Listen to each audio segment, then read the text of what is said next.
Hello YouTube, it is Championdjk coming at you again with another weekly episode, and of course I've got some stuff to show you. Should be a good one. Grabbed a pile of stuff to show. First off, we got the latest and greatest RLC car that came in the mail, or truck rather. We got this guy right here, the Chevy 454 SS. I did pick up two of these. I don't know. I was even debating on whether or not I'm even going to keep either one of them. They look okay, and I'm probably going to keep one. I think I'm going to keep one, and I'll probably just save one for a little while and then resell it later on in life. But, yeah, we got one. We're going to go ahead and open that up. We'll open that up in the next segment. I've got another RLC car as well that came recently as well. We got the Nova, 66 Supernova. This thing looks rad. This one I actually really wanted. So we are going to open up this one for sure as well. But yeah, that is pretty cool looking. I like this casting. I'm a big fan of the casting, so decided, yeah, why not? We're going to get that one and then open that one. Then my buddy Diecast has been just getting reds sent to my house at a rapid pace, and I just finished now this set. I already had the Starion, or actually was it the Conquest in this one? Where are you? Yeah, the Conquest, the Dodge Conquest. I already had that. And then he found all the other Ultra Reds for me. Well, not all of them. Actually, I got two of them. Now that I think of it, I got two of these, I think from the Hot Wheels convention. I bought them there from someone that had them. So I got those two, and then or no, and actually, now that I think of it, I picked up three of these on my own. I got those two, and then I got this one from Travis, where I purchased that from him, my buddy, formerly Heavy Metal 164, now Optical Ruse on Instagram. And then Diecast found these two for me, the Mustang and the Impala. Anyway, we're not going to open these because I'm going to do a full Auto World series video on these Ultra Reds, and, well, on that whole set, rather, and I will open them up then. However, I do have some Ultra Reds we will open today. I got this one also at that Hot Wheels convention that I went to in Columbus, Ohio. We'll open up this guy. All right, so that's one red. I got this one from a buddy on Facebook, Big Elvis. Sold this one to me, so that's pretty sweet. This is from the latest series, the series with the Dodge Caravan. I still don't have the Caravan. Actually, this is the only red I've got from this set so far, is this one. Kind of interesting. These have a chrome interior, so we're going to open up that and look at that. And then I've also got this one. This one is sweet. This Mitsubishi, this is an Auto World store exclusive Ultra Red. Now, I believe these are actually 4% of production, because I think they actually made one red per 24 of how many were produced. So, it's not, so it'd be like, what, 104 pieces instead of 52. I think that's the case with this one. I don't know for sure, but my buddy Todd actually ordered from Auto World Store, and he got one. And then he didn't want it because it's got white tires, and he's just got a real thing against the white tires. So he went ahead, and I was able to purchase it from, or trade for him, trade some stuff for it. So yeah, so I got that. So all in all, I mean, that's clearing me out of Ultra Reds. I should have shown you, I think, all of them by now. I don't think there's anything waiting, but I do have some coming. So there's always more. All right, so there's that. I finally got the set of Speed Machines. The funny thing about the Speed Machines is the first car that I bought from the set was actually the Chase Porsche. I found that at a Target. I had a case pre-ordered from SC Diecast, which I just picked up last weekend, and it did not have a case or chase in it, but I did finally now have the set. So I will go ahead and open up the set. I'll grab the chase so we can take a look at that as well. But now I've got this Speed Machine set, so that's good to get that off of the list. And then I picked this up at the local meet. This is a Bugatti Devo. Picked this one up from my buddy John, and yeah, this Matchbox 70 Years Edition. So I haven't found any of these in store. There are at least I want the Ford GT for sure. I'm going to have to find that one. There's a Mercedes-Benz 220 SE in here. That one I'm kind of interested in as well. The other two, the Freightliner and the Jeep Wrangler, I don't really care about that. I don't really need to collect the whole set. The card art is really cool on these. Very, very cool. But of course, we are going to open this up. The card art is pretty awesome. So there's that. And then I've got, I thought this would be a fun compare. I picked up a couple Inno64. I'm just going to show the one. This guy right here. So we got this Inno64 Cosworth. I thought it'd be fun to show it because I got the same car as a Greenlight. So we can kind of see, you know, we got price difference here that's quite massive. This is about 20 to 25 bucks, depending on where you get it from. And then the Greenlight's going to be 6, 7, 8 bucks, depending on where you get your Greenlight from. So I think I picked up this Greenlight one from SC Diecast a while ago. I've had it for a long time, but now we got the Inno to compare, and that should be fun. So we got that, and then I grabbed some random mainline Hot Wheels that I had picked up over the course of this year so far. I think these are all 2023 release.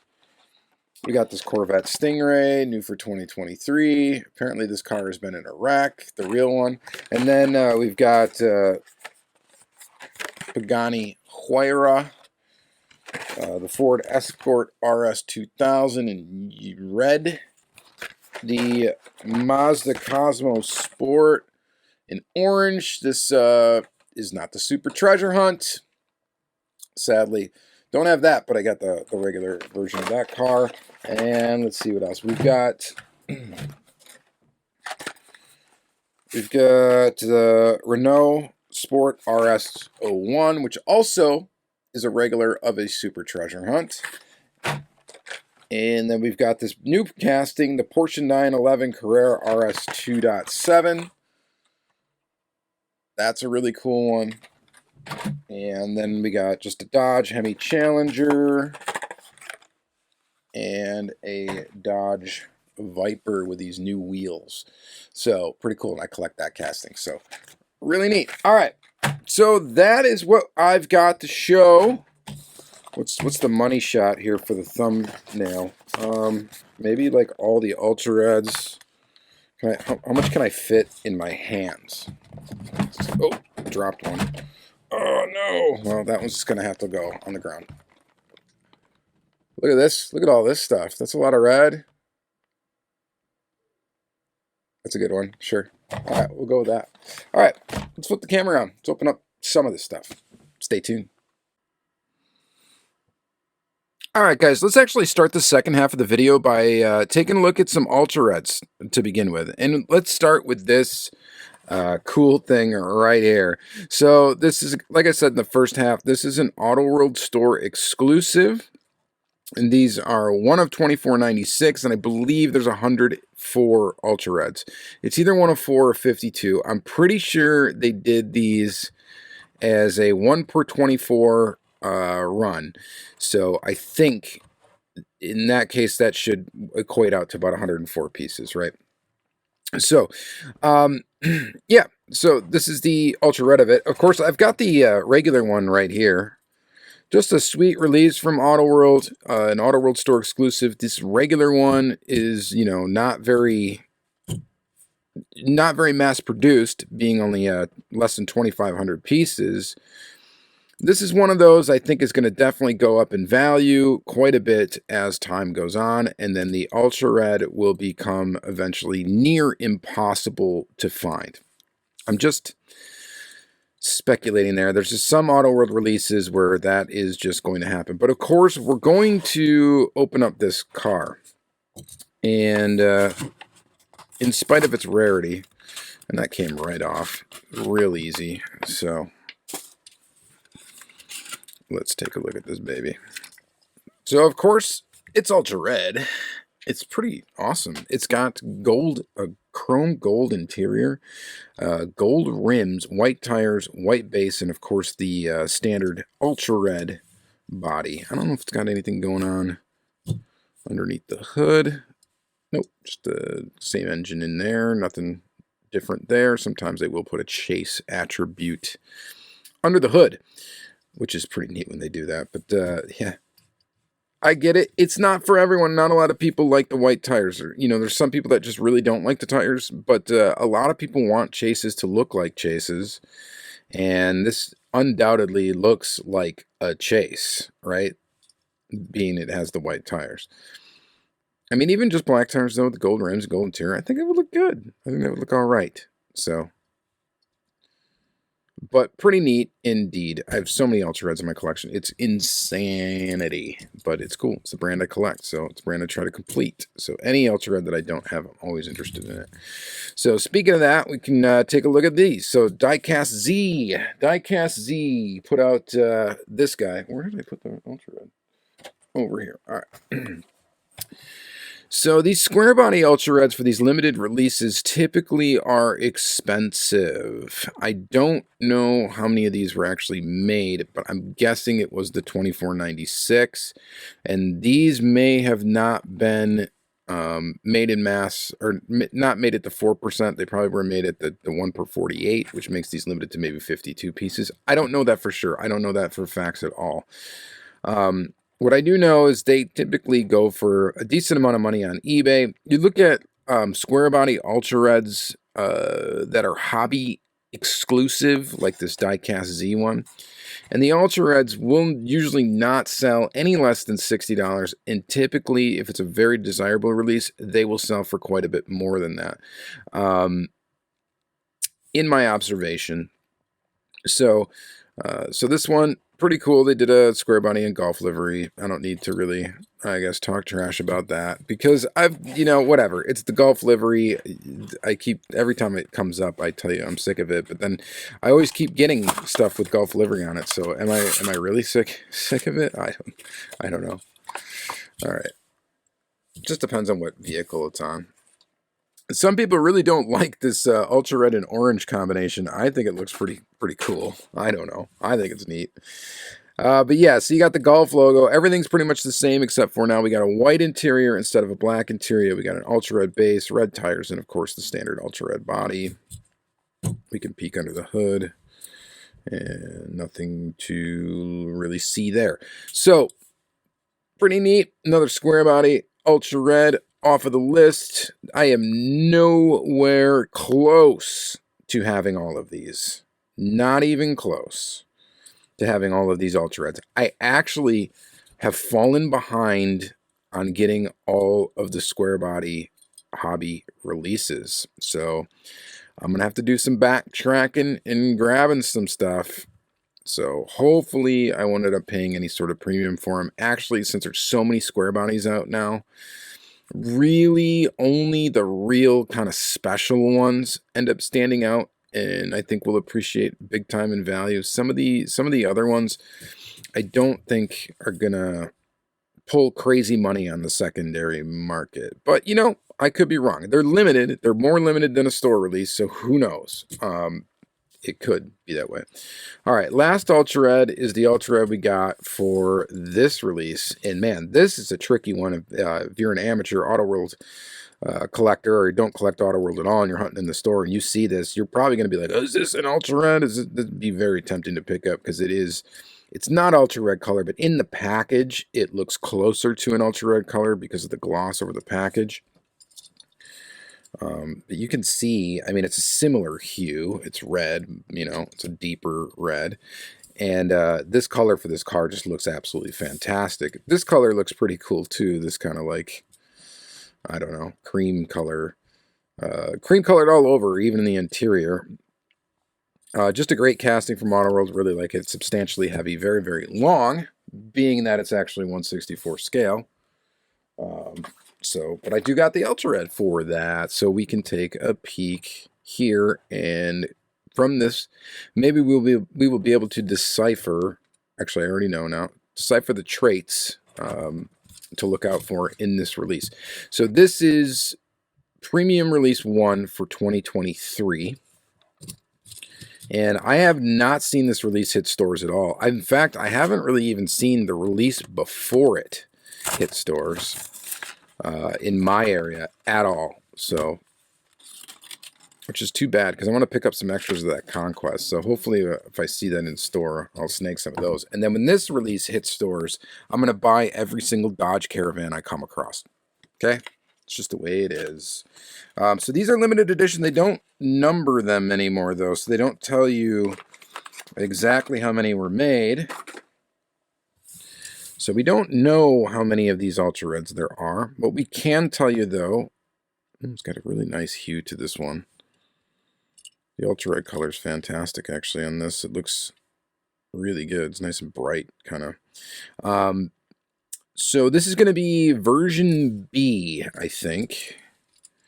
And the reason why I say I think that is because this one has the white trim, or the white line here, and so does this one. Whereas if it was after the version A vehicle, it would have just the silver and cream. So guessing version B is probably going to be across all of them. These have chrome interiors, which is a new one, I think, for Ultra Red traits. I don't think I've ever seen a chrome interior on an Ultra Red. That's new. And then we have white base, white tires, and of course the Ultra Red body. And if we can get the hood open, the hood on these is a bit of a challenge. And yes, people remind me all the time, hey, you play guitar, why don't you have a bunch of guitar picks around? You can take a thin one and use it to open the hood. And you know what? I think about it every time, and then I never have one with me. So this hood's not getting open right now. We are just going to leave it shut. Maybe down the road when we get another Ultra Red from the release, I'll open the hood, and we'll see if there's anything under there. There probably isn't. We got white base, white tires, chrome interior, Ultra Red body. So I'm doubting that there's anything different that's under the hood, but it's not out of the realm of possibility. All right. Let's see. What should we do next? Let's get into the RLC stuff. I'm sure that's going to be the highlight of the video for a lot of you. This 66 Supernova Noda Redline Club. There's no number on this one, and there's no number on the truck we're going to look at either. So we don't know exactly how many were made. I'm going to guess north of 30,000, but that is just a guess. I do not know. We have no idea. There's some words here about the car you could read if you wanted to. Pause it, tilt your phone, and maybe read that if you want. But this thing just looks pretty awesome. I really do like the way that it looks. I like the color combination, the blue with the red, orange, and yellow. I think it just looks very, very cool. So this one was a no-brainer for me to grab. And we'll go ahead and just open it up. You want to be careful handling the RLC cars. The fingerprints. You put fingerprints on these things, it's a pain to clean them off. And they show up plain as day. You can really see them, so you got to be a little careful. But let's check out this guy. See, it's pretty. It's kind of hard to get like the essence of a RLC car to like really show up on camera. Something about like the depth of the mirror finish and stuff like that. I don't know. Maybe you can tell. This one's got like a little flaw right up there. No big deal, but it is there, so we'll point it out. Just a little one. If we're getting picky, it's got a little one right there in the corner there. The paint's not exactly perfect. Which these things should be perfect for the cost that you pay for them. I will say that. These are expensive. They are. And I don't think anybody can argue with the fact that these are expensive. Even if you're lucky enough to get them in the sale, they're expensive. You buy them on the secondhand market, you're going to pay a little bit more. And yeah. It's Hot Wheels, so it is what it is. But very, very cool. I like this casting. I don't have every single version of this casting, and nor do I really need every single. I don't have the Tootsie Roller, I don't think. I think that was this one too, right? I don't have that one. There may be one or two others I don't have. And I think there was a pink party car of this one as well I don't have. That one might be cool to get, but Anyway, this one's a really cool version of this casting, so I like it quite a bit. I think it's pretty awesome. We got another one to look at, though, and that's this one, which undoubtedly is going to be maybe more popular. This 1990 Chevy 454 SS. I've got the one in black, and the original release of this casting, which is really cool. What's that about? What is that? Why did they put that on there? What is under there? There is a black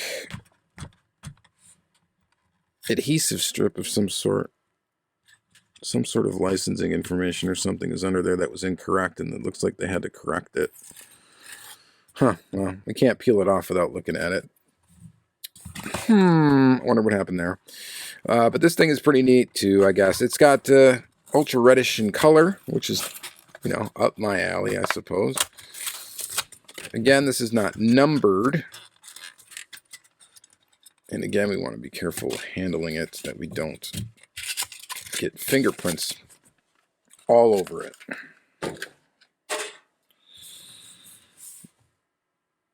And this one, okay, we're okay there. Just looking for any major issues. Yes, yes. The tailgate flips down on the back of this one, but I am not going to do it, because the hood will pop, but I don't want to put the tailgate down. I just get afraid of it either chipping paint. Wherever there's like a sharp edge is where paint's going to chip. And around that tailgate, it's a little dicey. I'm just not going to do it. Of course, along the edge of your hood line too, that's another easy place for paint not to stick very well. So those are the areas you kind of need to be a little bit careful with when you're handling these things. And I think this looks okay. I'm going to say this. The one thing I don't maybe like about this truck is the wheel choice. That's about it. What did the other one? The other one had like the 5-spoke wheels, whatever, with the red dots on the painted axles. That was really cool. I think this one, even if it would have had those same wheels with the same thing going on, it might have looked better. But I know you got to change it up a little bit.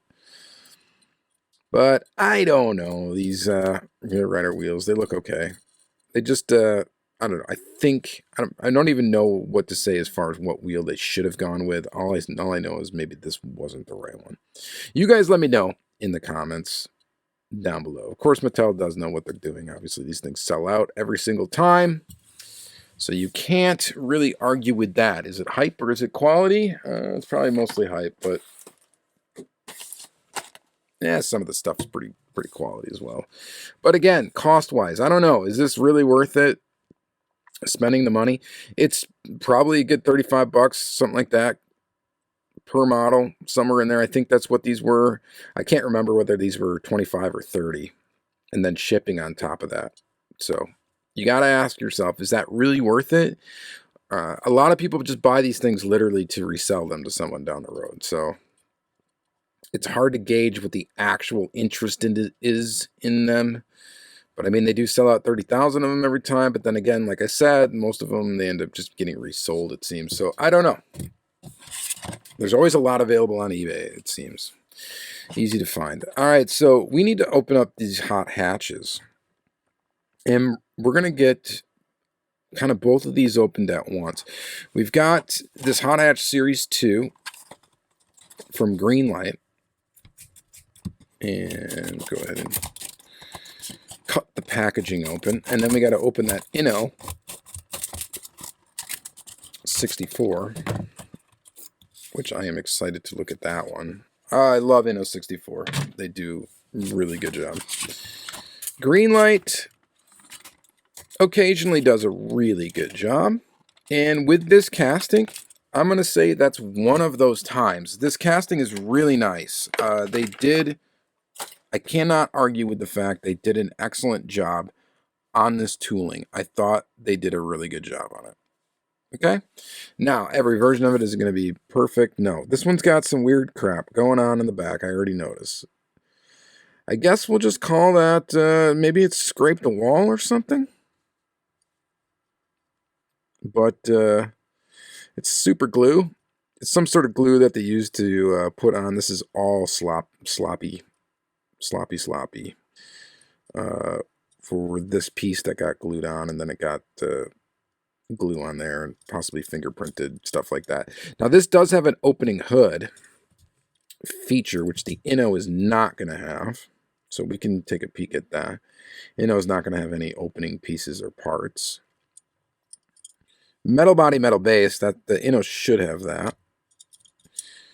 And we get painted details for lights, and they're done pretty well. The only issue with this is, again, the sloppiness in adding this wing piece to the vehicle, where we've got some super glue issues, and there's a tire here that's a little bit wonky as well, but not too bad. Not too bad. If I would have got a perfect example of this, I would say this is a really good looking vehicle. It's going to be interesting though. Let's see how close the livery is and everything. So this is the Inno, and this should be very, very accurate from a standpoint of scale, livery, everything about it really should be very accurate. And it's the Escort RS Consort, Manx International Rally, 1994 winner. And of course, this was labeled as a 1994 as well. So, and right off the bat, I mean, we've got very, very similar livery, which it should be. This one we're going to have to be very, very careful with, because we've got this antenna on the top. Honestly, guys, I like a lot of detail in these cars, but the one thing they maybe don't need to ever really include is that antenna. I don't know if that adds enough to the aesthetic of the model to justify putting that fragile of a part up there. You guys let me know what you think. I'm using the completely wrong screwdriver for this, but that's how we do it sometimes. Okay, this thing is extremely detailed, including that antenna that I complained about. So we've got inserted details for the lights and the headlights. And very, very, look at that tow hook there. That's actually a separate piece, so there's another place you need to be careful. Wow. I've seen it, they've put these on several cars, these little things, but man, and the quality-wise, this looks really good. Really good. We got a tow hook in the back, too. Okay, so you got to be extremely careful with this model. That's the one maybe downside, I guess. And I don't really like having to be careful or too careful with models, but it is what it is. So the wheels are more accurate to the race car than these are. These are more the stock wheels for this car, I believe. And other than that, I mean, like the headlight looks pretty good on both. Of course, you don't get an engine in this one because it doesn't have an opening hood.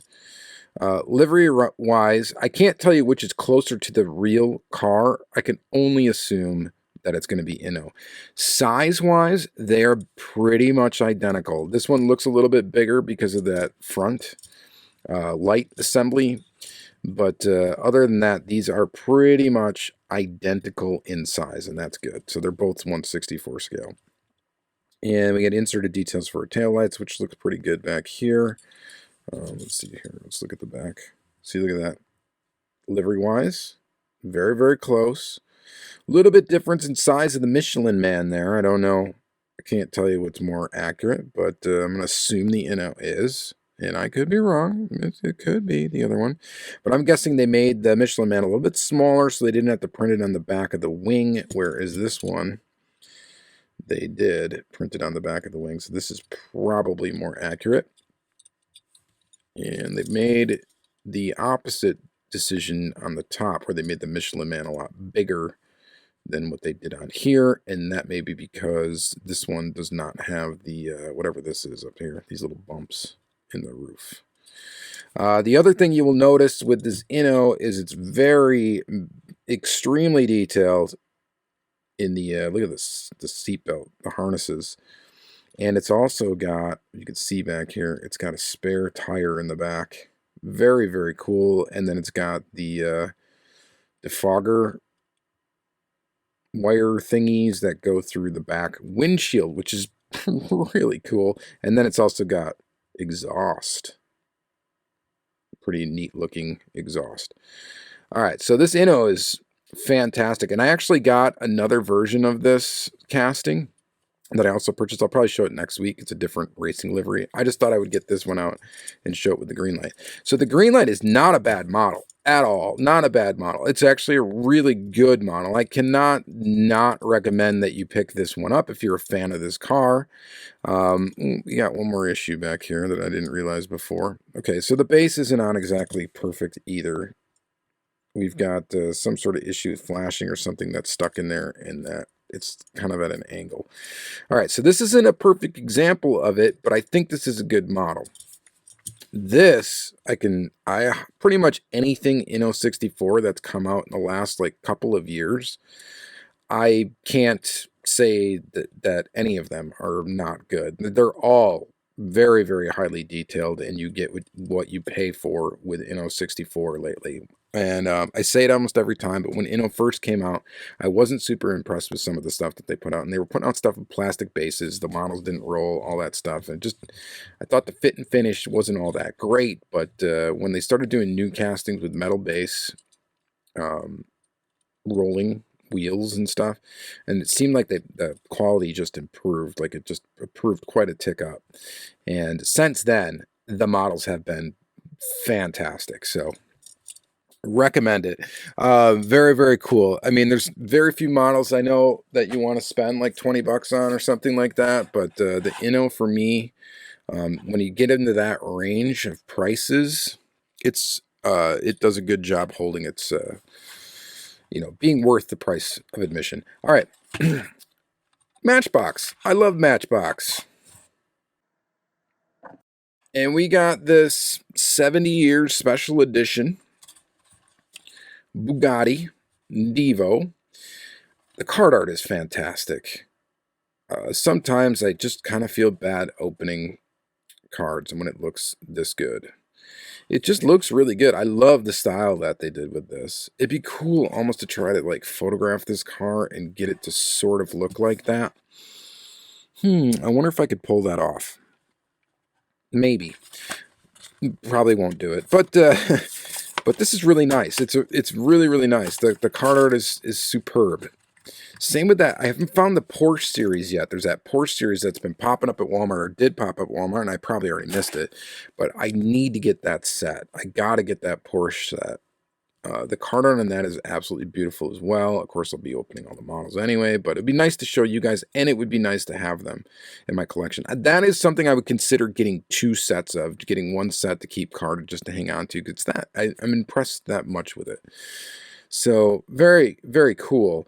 And yeah, it's a Bugatti Devo. I mean, not much else to really say about this casting. You either really like it or you really don't like it, but I think it looks good in kind of the silver orange, kind of 70-year of Matchbox sort of color scheme. Yeah, and there's not. I mean, it's a mainline car. Other than that, it's got basically, well, nearly full deco. So I don't even know how much this thing retail for. I'm guessing $3. But it's got basically full decal. You still have the plastic base, you got plastic tires, all of that jazz. But it does have, your full tampo treatment. So it's kind of the way the premium basics have been going. They're charging like $3, but they are giving them, they're giving them like a full deco. All right, we got to get into the speed machines. Might as well just kick it off. I found that guy at Target. Was a fantastic day. Super exciting. I found it right before I left for the Hot Wheels convention. So super cool. That was a great little find. And I was really glad that I found this one in the wild because I really wanted it. So I got that one. But then finally now I've got the actual full set of speed machines. So we'll start with the Porsche 911 GT3. And you guys, let me know what you think about this set. Now, I think that is there something about where these are like only showing up basically at Target? That's the only place I've seen them anyway. I don't think I've seen them or came across a set of them at Walmart at all. Maybe I have actually, but Target got these in mass and just got a ton of them. They got like a shipper of them. They got like all sorts of stuff. So I don't know if this is like, oh geez. You got to be careful with this black paint too on the edges. I've had like almost all my chase car cultures, I think, have like one little chip or something in them somewhere. This one seems to be okay. I dropped it. Almost threw it right at the phone. I don't even know what I was saying. Oh yeah, they produced a lot of these, I think. They thought it was going to be super, super popular, and I think they made a lot of them. And I don't know if they were right or wrong. I mean, there's still some hanging on the pegs at Target, stuff like that. They haven't completely disappeared. Maybe it's the plastic tires. Does anybody go downhill racing? I would like to know. Does anybody do that? And have you tried these speed machines out? I'm just curious because they're heavy. And they got the plastic tires. So I'm just assuming these things are going to cook down the old orange track. So on the old 6-lane raceway. McLaren 720S, number 2 in the set. Let's get that sucker opened. Very nice, very nice. I don't know. I like these speed machines. I don't mind that they're plastic tires. I don't care. That doesn't bother me one bit. It doesn't matter to me because Hot Wheels and the wheels, they're generic wheels. These are the wheels that are probably going to look really good on this type of car. So it just makes sense to use them. Now, could they have basically made some sort of wheel that looked exactly like this, but also had a rubber tire? Yeah, they could have. But, you know, the original speed machines, which this is an homage to, this set is, had these tires, or, you know, wheels layer were like this. So they kept it true to the original. And I got mixed feelings about that. Should they have made them rubber? Maybe, but I really don't care. I think they're okay being plastic. And I think, I don't know, whatever. If that bothers you, don't buy them. That's all I got to say. All right. Ford GT. I love this casting. I collect this casting. It's a fantastic casting. I am into it. And we skipped over number 3, but whatever. Number 4 or 5. Not like we really need to do these in order. And it's not like you haven't seen these, you know, probably 1,000 times already. So we don't need to spend tons of time on them. I just like the set. It took me a long time to get it just because it seemed like hobby dealers got really delayed on getting this set. Target got tons and tons and tons of them. I feel bad for the hobby dealers when that happens because a lot of people pre-order their cases and then they're all giving these hobby dealers like guff about not getting the cars in time and them showing up in the stores and stuff like that. Like it's their fault. It's not their fault. It's whatever distribution with Mattel and whoever they're getting the stuff from. You got to understand, like, it's hard for hobby dealers to get Mattel product. They have to almost go through, like, Mio, M&J Toys to do it. There's not that many, like, OG Mattel accounts out there where you can just buy this stuff if you're not, like, a big box retailer or whatever. So that's, from my understanding, that's how that goes. So they're kind of at the mercy of whenever these just get released to them. So these showed up in Target, but I think before anywhere else. From what I experienced, okay, this is just coming from my observation. I don't know any of this for fact, but in my observation, they showed up in Target first. They showed up a ton of them at Target, and then people started like getting mad at their hobby dealers, like, well, where the hell's my speed machines? They're all showing up at Target already. And yeah, so it took hobby dealers a little while to get them in. So it is what it is. So anyway, yeah, don't get mad at your hobby dealer. I still say support the hobby dealers over the big box retailers if you can, if you have one that's convenient for you. And then you don't have to worry. Then you hunt. If you go hunting, then you really only got to worry about trying to find those chases, if that's what you like to do.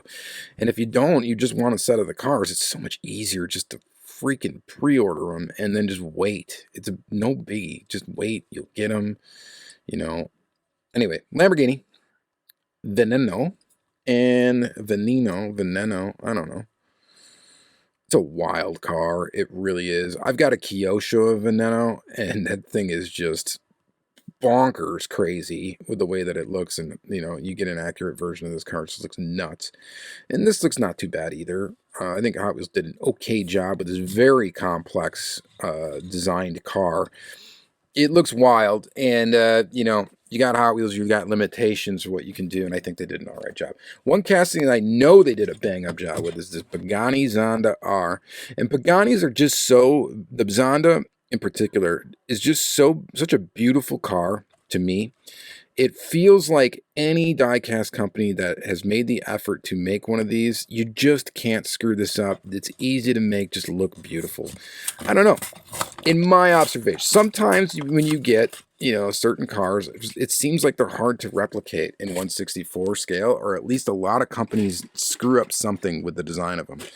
But the Paganis, a lot of times they get the Paganis right. And yeah, like Tarmac Works does it good, you know, Mini GT does Pagani's good. There's all these other weird Chinese brands and stuff like that that do the Pagani's well, and then you've got Hot Wheels does a good job with them too. So, yeah, I love the Pagani. I like a Pagani. For hypercars, from a purely artistic, like, looking standpoint, the Zonda is right up there at the top for me. So I really enjoy it. I think this is really cool. Now, one other little caveat with this this thing is that people have been finding these now coming from hobby dealers with an odd wheel that doesn't belong. And the wheel is actually a Pixar Cars wheel that has been showing up on these. So like either the front or the back will have this other wheel. And it's a co-mold style wheel, so I'm guessing they're made at the same factory, obviously, as these, and that's probably why they would get mixed up. And I've seen some Zondas, at least 2 now, posted to social media. And one was actually pulled from a case that was provided by my local hobby dealer, so I know it's legit. And, yeah, had a Disney Pixar Cars. I don't remember what the car is that the wheel's from, but had it on there. I thought that was a little bit strange.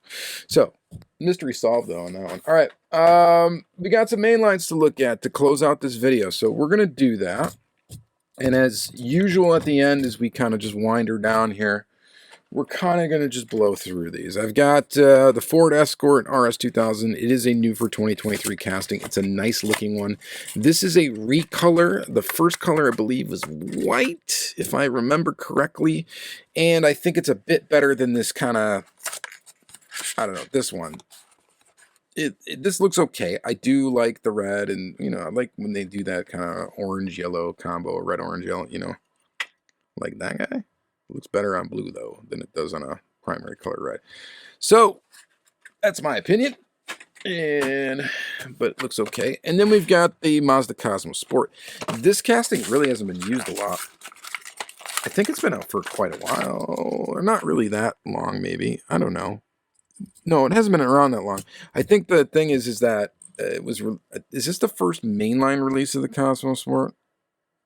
You guys let me know. So then it gets released as a super treasure hunt right away, but I thought maybe the time we've seen this before, it was metal on metal, right? Was that like Japan Historics 3 or something? I can't remember. Again, it's slipping. 2023, 72 Stingray convertible. It's based on a Hot Wheels designer's very own car that is now totaled. That's sad. Some driver was not paying attention, smashed into this. That is just awful. Guys, pay attention on the roads, please, would you? It's one thing to be distracted by a beautiful car like this driving down the road, but to actually just smack right into one. Oh, what are you doing? What are you doing?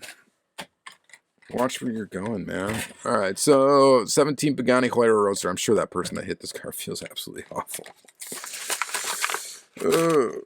And it's not like something you can just like replace easy. That's the problem. I mean, there's, you know, any new car or whatever, you got insurance and stuff like that. I mean, the car gets totaled out. You probably can somewhat replace it, but something that's like a classic like that's restored and all that stuff, that's a little bit more of a challenge.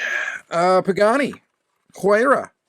See, it's a good looking mainline. It's a Pagani. They do a good job with the Pagani stuff. The Huayra I don't think is as cool or as attractive, I should say, as the Zonda.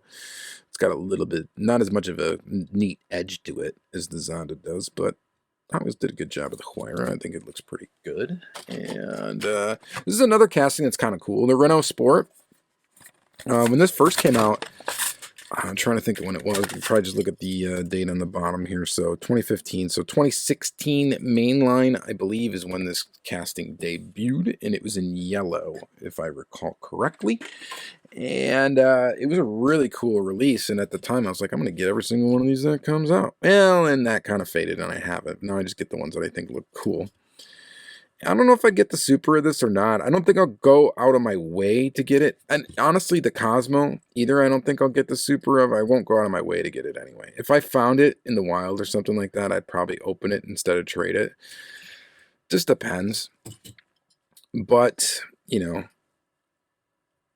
it's funny because lately now I've been really more picky with Hot Wheels, and why I'm doing that is because I want more camera gear. So I've got another addiction problem.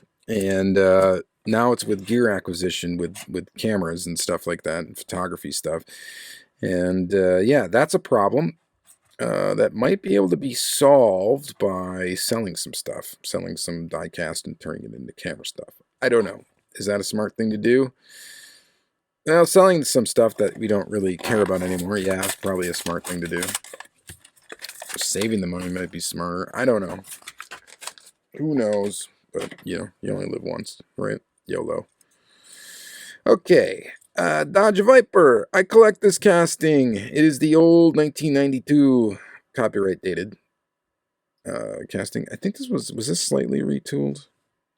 Something about this, I'm remembering I don't know, it looks pretty good with these wheels on it. I thought no, they didn't release it yet. There is a retool coming of the Dodge Viper, though, I think. Why am I thinking that? Am I right? I don't know. I hear stuff and then I forget stuff. And these new wheels are kind of cool, though. They got kind of like a disc brake thing going on to them. So that's pretty nifty. And they look decent on the Viper. I don't know. It's the Dodge Viper. It's cool. I collect the castings, so of course I'll pick up anyone that they come out. The 70 Dodge Hemi Challenger. I like this casting from Hot Wheels. This is why I picked this one up. I do not pick up every mainline anymore. Like, I don't pick up every licensed mainline. I used to. If it was a real car, I got it. I always got it. Nowadays, I'm a little bit more selective with that. I do not pick up everything, but I did pick up this because I do like this casting. I'm finding out more and more, like, as time goes on, it seems like I'm a bit of a classic Mopar guy a little bit. I don't know. I tend to like the older Mopar stuff. I'm like into it. And then when, you know, I like Dodge Caravans, you know, stuff like that, I'm like, man, I'm really kind of a Dodge guy, I guess. Dodge Vans. Yeah, I don't know. I like everything though, so that's really not fair to say, I suppose, but yeah, I picked that up, so that's something. I love Porsche too. So Porsche 911 Carrera RS 2.7. This is a brand new casting for 2023. It's got that iconic paint job on it where you got the white and then Carrera on the side with the blue stripe. Good look. A good look for this car. There was always something a little bit more bulbousy about these Porsches. I don't know if it's I think it's actually like the narrower tail or something like that, the wing on the back. The little duck rear end, duck tail. 75 years of Porsche. But it's cool. We get headlights on this one. We got a Porsche logo. We got these little lights down here that are going to be part of the window piece, and then the tail lights are also part of the window piece. So it's pretty nifty indeed. It's something about this version of this Porsche, though, it's just like a little bit more rounded. I don't know how to explain it, so I'm just not going to explain it very well. But yeah, very cool. All right, so that's going to be it for this episode of Diecast Weekly. Of course, another long one. Highlights for me, really.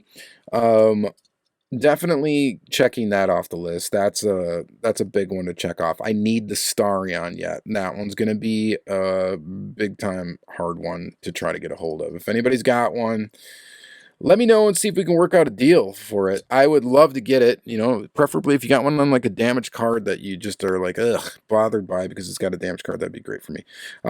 This honestly would be the other highlight, the Inno64. I love Inno. I love them. I think they're doing a just fantastic job. I'm not going to buy every single thing that they put out, only the stuff that I think, you know, really kind of speaks to me because they're expensive. I wish they were a little bit cheaper, a little bit more affordable, or, you know, they could just send me stuff for free that I could show you. That would be pretty sweet. Yeah, huh? You know, are you watching? Shoot me your stuff. They won't, but, and that's okay. But I will continue to support the brand because I like them and they do a good job. You know, Greenlight does a good job occasionally as well. This one's got a little bit of problem, but, you know, it's still pretty decent. All right, that's going to be it for this episode, guys. Thank you guys very much for watching another Diecast Weekly episode. I'm going to try to put out a midweek episode with some Auto World stuff. We'll see what happens, but stay tuned. Thanks. Bye.